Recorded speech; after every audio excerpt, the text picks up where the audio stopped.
Well, we welcome you all today on the call, and it's my privilege to introduce you to Clare and Halima Fuller, who are giving leadership through New Canadian Ministry in Kitchener-Waterloo. Clare and Halima, it's good to be with you. Thank you. Thank you. And why don't you tell us a little bit more about yourselves? Well, I was a cross-cultural or international worker with the EMCC in Nigeria for about 20 years, and that's where I met Halima. And conversely, she's now spent 10 solid years pretty well in Canada as an international person herself. That's we're both in church ministry in one way or the other most of our lives, I guess. You've been here about 10 years in Canada. Do you consider yourself Canadian, New Canadian, Nigerian Canadian? All of the above. Yeah. All of the above. You know, I would concur. My heritage is in the Netherlands, and so I still consider myself somewhat Dutch Canadian, and that's probably true of the Canadian mosaic, that we all come from somewhere else. I would love for us just to hear a little bit more about your journey of connection with refugees. Tell us a little bit more about your journey and intersection. How did it begin? My journey with refugees, I would trace it back to Nigeria when I was at the Bible College in Ilorin, and I had a roommate who was a refugee from Liberia. And so I watched her go through a lot, things like PTSD that I didn't know very much about then, but I was really exposed to the plight of refugees at that point in Nigeria because she was displaced from the war and other situations, and I could just see that this was not a good situation. And then in moving to Canada, I could then see that there were many more refugees, especially African peoples coming from Sudan, Congo, and many other countries. So that was, I think, another exposure for me of like the lives of refugees, their experience. And I was then beginning to see that this was a whole journey. There was their life in their countries before they were displaced, and then there was their experience of displacement, and then there was their relocation and attempting to resettle, and that's just a whole long history to deal with. Thanks for sharing that, even to bring in the fact that there was a time when you didn't know much about post-traumatic stress, and just to see the effect on your roommate. But now looking back, understanding that there's a lot of trauma, there's a lot of emotional healing, and walking with people that's more than just providing them with food and shelter and even friendship. Clare, what would you add in terms of your story intersecting with refugees? In my personal life, I guess, again, I also knew some Liberian refugees in Nigeria. We had 3 students, I think, at one point in Ilorin at the Theological College. And I see one of them still, I see on Facebook. He's still ministering internationally, I think. Well, I would say it was really only coming back to Canada when we started working as a ministry to reach newcomers, that's both refugees and other kinds of immigrants. We thought of ways to deliberately go in our way, out of our way to contact people who are new. And one of them was to connect as volunteers at Reception House here in Waterloo Region, which was deliberately, they're government-sponsored refugees. And for 5 years, we volunteered there. I helped maybe 1,000 people get their health cards. It was very brief contact, but it was enough as we walked to the office and walked back, we got talking, if we could, about a little bit about their family or background. I always tried to show them pictures of my family, and then they would talk a little bit about theirs. But it was, and then I talk with the staff and get to know a little bit about the background of some of the people. Occasionally, I had more involvement. They would ask me to go take them to the doctor. I went to Toronto a few times to pick up baggage that was with some of the people who had to leave it behind at the airport for some reason or other. And you'd talk more as you get to know. I remember, however, a time when I helped a man who had just come. He'd separated from his family from his wife and children for 7 years in different countries, refugees in each country.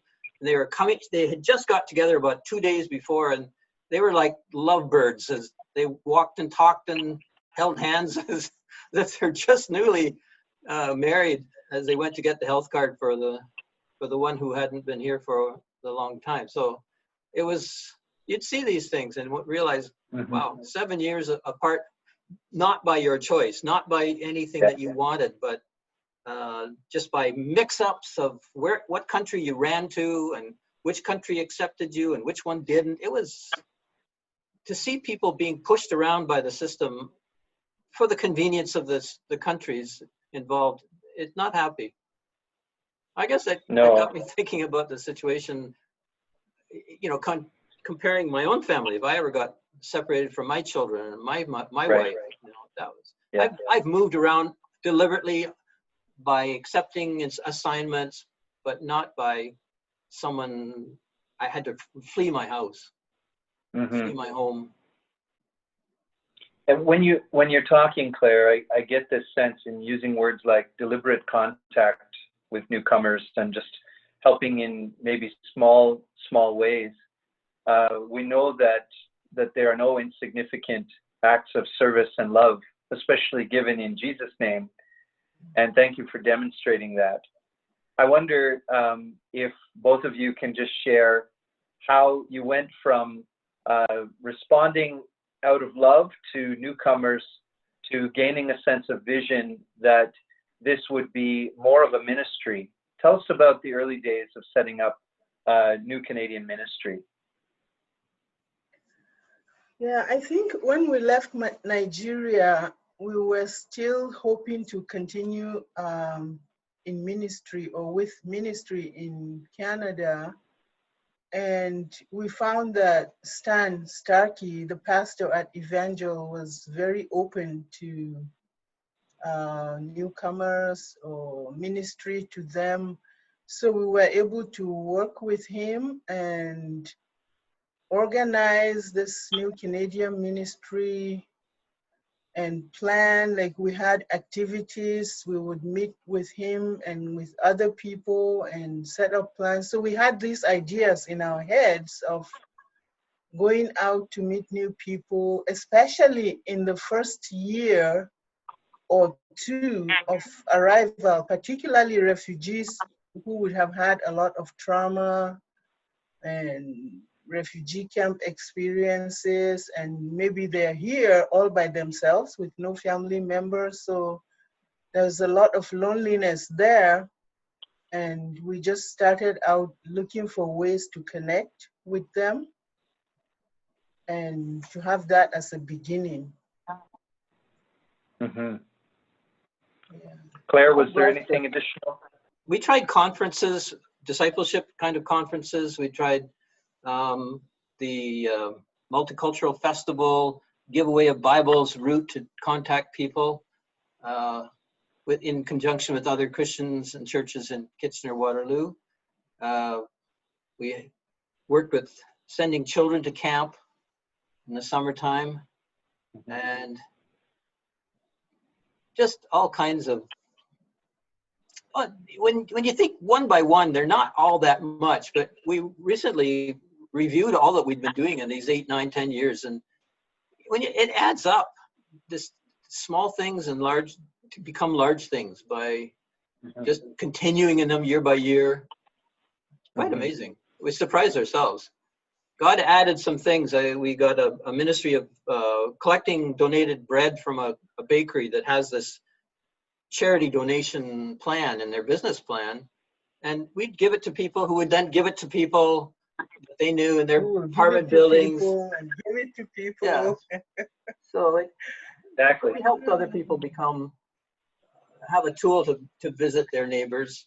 Sometimes I would take a bag of bread to somebody I heard about and made for other connections. Maybe one man was a plumber, and I got him to come to my house and fix a couple of things 2 times at least. And he was so happy to get back to the work that he used to have. He had a business back in the country of most recent origin, and he was so glad. He's working as a plumber again in Canada now. So I was the first person to give him a job. He was very happy. That's amazing. There's an element of this that's core to people's dignity and to their sense of purpose and fulfillment. And so, like you say, little things maybe feel insignificant, but just that one act of inviting him to use his skills and to do a job for you was so instrumental in his story. And so, yeah, I think that's how God looks at this availability to build friendships or walk with people in the circumstances that they face. Halima, are there other circumstances or stories that stand out for you?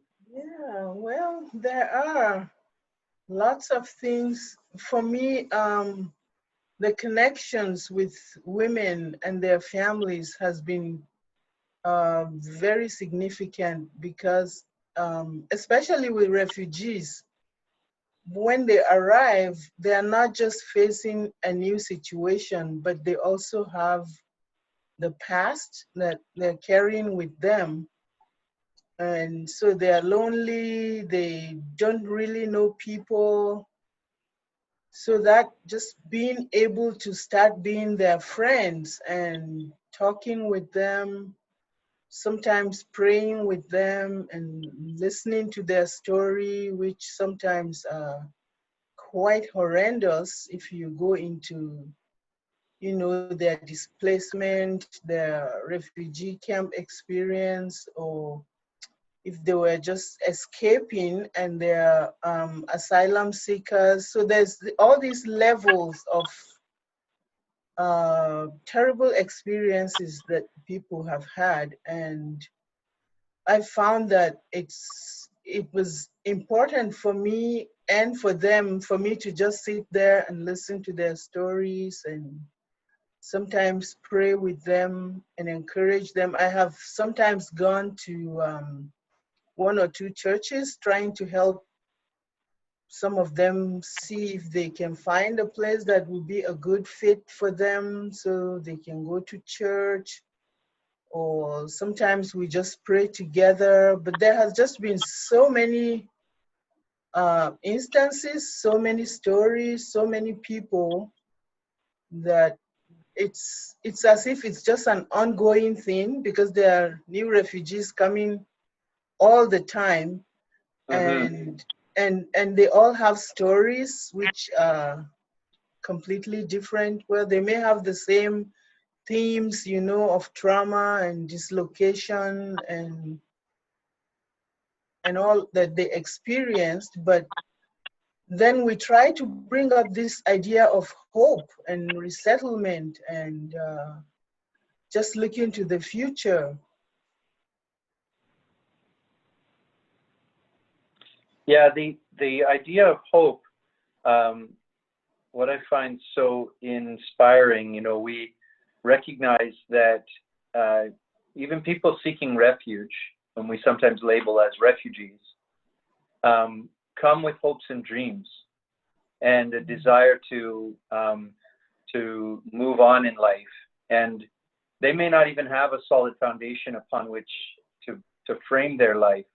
And yet we can provide some stability through the love of Christ and through our actions that give them just a bit of a glimmer of hope and support in their hopes.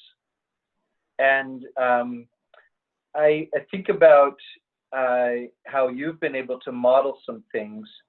I wonder, have you, through your ministry and being rooted at Evangel, been able to bring some others along into this kind of journey or posture? What have been some of the ways that you've been able to help people at Evangel or other churches to feel connected and to grow in their love for New Canadians? One of the things that we have consistently done is the festivals. Well, the main one at Victoria Park that we would every year collect Bibles, and we had a number of churches, mostly EMCC churches, coming along to just give out Bibles and talk with people at the festival. So we've been able to do that for maybe 7 years until we had some problems a couple of years ago and we were not allowed to come back. That's a long story of itself. And we've also been able to take some children to camp. Actually, most of the children who went to camp with us were refugee background children, except maybe for one or two. Apart from the Congolese family that I mentioned, who were active in church life back in the camp they were in, and we've just had a little bit of co-workers, I could say, from our own congregation. We did have a network that met monthly for quite a few years from different, mostly EMCC churches, to plan and pray and report and try to build up some ideas. We had some training programs, especially that were awareness type programs that we did together. But I would say that we haven't built up a solid group of continuing fellow ministers to New Canadians, except maybe among, especially this one family who have been very active in visiting newcomers from the Eastern Africa region, I could say. That's, but in the one case, as I said, the husband in that family was a minister back in Africa anyway. So I recognized within a few weeks that this guy was a minister, a pastor, character type practice. So we just encourage him to go to it. And he does. He's working hard in factories, but when he can, he's worked at visiting, praying with people, welcoming people. That's been very happy to see. He's not sort of officially part of New Canadian Ministries as such.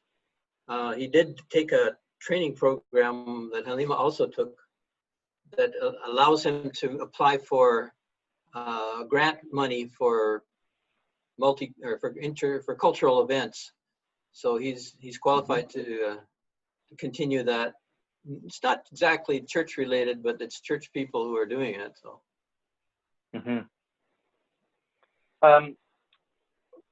If I were to ask you, what are the top 3 things that you would love for the church in Canada to care about in terms of response to New Canadians? How would you answer that? The first thing I would think of is return to the Great Commission that God wants us to make disciples of all nations. And not talking about United Nations. I'm talking about people groups, the ethnic groups, to look for them in our neighborhoods, to pray about them, to make some deliberate plans. They're not just going to fall into our laps. Canadians don't fall into our church laps. We have to work at that. So does the same thing with New Canadians. Halima, I wonder if you wanted to add some thoughts from your perspective what you would hope Canadian Christians would care about? That is a good question. But I would think that trying to, or an attempt to provide a worship situation where newcomers, especially refugees, would really identify with like the worship, the preaching, the connection with other people. I see them come through, they have like, they are weighed down by a lot. So they come to church and it's like hardly anything touches them and they go home. And then maybe they go a few times or go to a few different churches and then they just give up. One of the things might be that Canadians and Canadian churches are weighed down by personal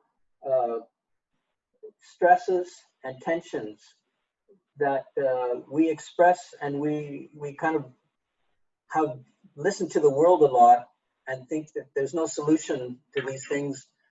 Changes are unwelcome to us. And our theology of God helping us is not very miraculous based. We think of therapy, secular therapies, we think of tensions, and we have to live with them.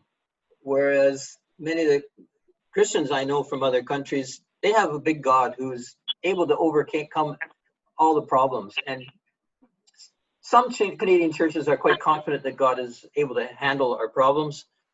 Some are just thinking, well, God can cope or help us cope, and that's about it. And that's not very satisfactory to somebody who's come out of great tribulation, I could say. But refugees are coming with great hope. Right. Because they're coming from, like, they've been all the way down, and the day they were, you know, they had this status of refugee in a refugee camp, that was very hopeful. So they come around, they come, like, they leave the camp, they travel, they arrive in a country like Canada, and they're thinking, wow, this is the life, this is hope. This is where I'm gonna make it. I'll pick up all the pieces of my life and put everything together. And I find this, like, I feel strongly about this because they come with all this hope and just, and looking around, and eventually it just sort of fizzles out, and we are not there to meet them on arrival with that hope, sense of hope that they think, okay, when I get to Canada, my life is gonna change. Okay, yeah, the life changes. They're no longer dodging bullets. They are not afraid or in hiding, thinking who's gonna shoot me or whatever.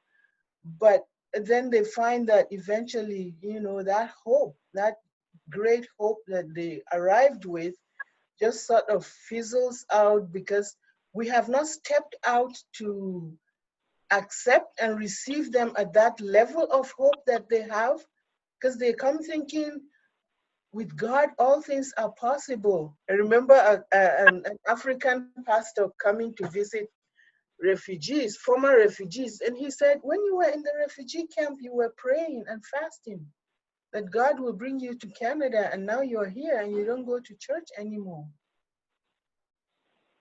So people come with this great hope, and then they go to church a few times or try a few places, and they just don't have that connect. And they think maybe it doesn't really work around here. And there's just something there that, in my mind, I think maybe I haven't got yet, that how do we bring that hope that they come with and harness that and help them to grow spiritually and become strong? Because once we're able to do that, then they can look around and find other newcomers, incoming refugees, and they'll be able to bring them through that gap, that stage of thinking, is this gonna work? I'm here, I'm so hopeful, but eventually I think, well, I don't think it's gonna work. I'll just, I'm always a promoter of, well, when it was called missions information, missions knowledge, they used to say, preach, go, pray, give. And in my own mind, I've always said, and learn, not just go, pray, and give, and learn about world Christianity. Expose yourself to, you can specialize if you want, specialize in some country or some people group, but be a learner about world Christianity. Be aware of differences and God-blessed differences, but and submit to the variety that God's building in his church around the world. Take time to learn, read books, see movies, make friends, invite people to supper or whatever. Thanks for the time together. It's been wonderful. Thank you, Joel. Thank you very God much. bless you. All right. We're very happy for this, I could say a shift of initiative. I love it. And interest. We love it. Yeah. We're all Good. for it. Good. Well, we're in it together, right? Yeah. All right. Thank All right. you. Please greet your family for me. Okay. Me too. All right. God bless Okay, you. bye. God bless you Bye-bye. too.